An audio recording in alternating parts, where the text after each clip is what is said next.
সালামু আলাইকুম। জাতীয় পার্টিতে গতকালকে যে ঘটনা ঘটেছে সেখান থেকে নতুন একটা বার্তা তো আসতে যাচ্ছে যে এরশাদ পরিবারের রাজনৈতিক আধিপত্য কি শেষ হয়ে গেল। দর্শক, জনাব এরশাদ সাহেবের হাত ধরে যে পার্টিটির কি বলে যে আত্মপ্রকাশ ঘটেছিল, লম্বা একটা সময় 90 সেই স্বৈর শাসনের পতনের পর একটা দীর্ঘ সময় যাবৎ বিভিন্ন দলের সাথে জোট বেঁধে, বিশেষ করে আওয়ামী লীগের সাথে জোট বেঁধে অনেকটা জীবিত ছিল জাতীয় পার্টি। কিন্তু আওয়ামী লীগ সরকারের পতনের পর বাংলাদেশের রাজনীতিতে বড় ধরনের একটা চাপের মুখে পড়েছিল জাতীয় পার্টি।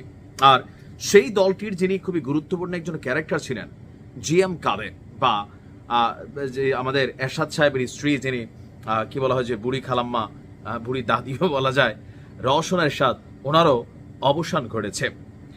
এই এরশাদ সাহেবের বংশধরদের মধ্যে সর্বশেষ যিনি সবচেয়ে বেশি প্রভাব রেখেছেন তিনি হচ্ছেন জিএম কাদের সাহেব। কিন্তু গতকালকে জাতীয় পার্টির যেই কাউন্সিল হয়েছে, সেই কাউন্সিলে আমরা যেটা দেখলাম যে নতুন এক রাজনৈতিক ধারার শুরু হয়েছে।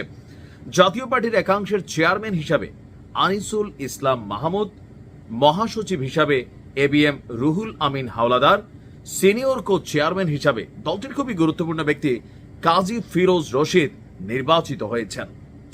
গতকালকে রাজধানী ঢাকার ইমানুয়েল পার্টি সেন্টারে জাতীয় পার্টির 10তম জাতীয় কাউন্সিল আপনার সেখানে অনুষ্ঠিত হয়। তো সেই অনুষ্ঠানে আমরা দেখলাম যে নির্বাহী চেয়ারম্যান হিসাবে সেখানে নির্বাচিত হয়েছেন মুজিবুল হক চুন্নু। বিশেষ করে জাতীয় পার্টিতে যাদেরকে আমরা মোটামুটি মাপের কথা বলতে দেখি বা বিভিন্ন বিষয় নিয়ে বক্তব্য দিতে দেখি, অথবা যাদের ন্যূনতম লেভেলে জনপ্রিয়তা আছে বা জনসমর্থন আছে, তাদের মধ্যে কিন্তু সব রাঘব বোয়ালরাই এই অংশের মধ্যে কানেক্ট হয়ে গেছেন। মুজিবুল হক চুন্নু আপনারা জানেন খুবই প্রভাবশালী একজন নেতা জাতীয় পার্টিতে। এই নির্বাচিত নেতারা আগামী 15 দিনের মধ্যে একটি পূর্ণাঙ্গ কমিটি ঘোষণা করবেন। এছাড়াও আওয়ামী লীগের শাসনামলে অবৈধ নির্বাচনে অংশ নেওয়ায় দেশবাসীর কাছে ক্ষমা চেয়েছেন আপনার মোহাম্মদ মুজিবুল হক চুন্নু। তিনি বলছেন, আমরা দলীয়ভাবে নির্বাচনে অংশগ্রহণ করে কোনো বেআইনি কাজ করিনি। যদি নৈতিকভাবে কোনো ভুল হয়ে থাকে, কোনো ভ্রান্তি হয়ে থাকে, তাহলে এই কাউন্সিলে দাঁড়িয়ে জাতীয় পার্টির পক্ষ থেকে দেশবাসীর কাছে আমরা নিঃশর্ত ক্ষমা চাই। গত প্রায় 4 বছর আমি জাতীয় পার্টির মহাসচিব হিসেবে ছিলাম।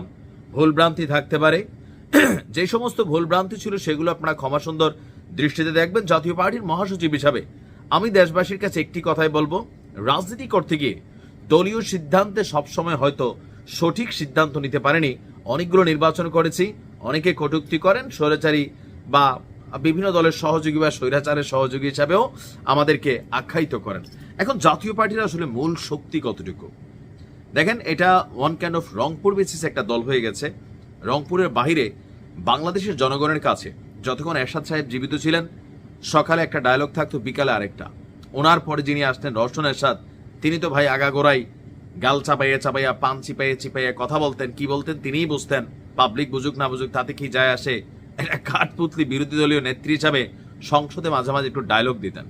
এরপর আমরা যাকে দেখলাম জিএম কাদের সাহেব, টুকটাক কথাবার্তা বলতেন। তিনি আবার ভারতের অনুমতি ছাড়া সবসময় কথাও বলেন না। তো সবকিছু মিলিয়ে এই দলটাতে এখন কিছু লিড ক্যারেক্টার আছে। আমি যদি বলি, কিছু লিড ক্যারেক্টার আছে যাদের একটা মোটামুটি বিভিন্ন তাদের বক্তব্যে মানুষের কাছে গ্রহণযোগ্যতা আছে। তো সেই মানুষগুলোই আপনার এই নতুন যেই অংশ বা ভাঙা অংশ বলি আমরা, বা বিপরীত অংশ বা একাংশ, এই অংশটাতে যেভাবে কানেক্ট হয়েছে, আগামী দিনে এরশাদ সাহেবের যে পরিবারতন্ত্রের রাজনীতি বাংলাদেশে, এটা শেষ হয়ে গেছে বা শেষ হতে যাচ্ছে। কারণ এই পার্টিটা মোটামুটি আমার ধারণা রেজ করবে যদি সঠিক পথে থাকে। ভালো থাকুন।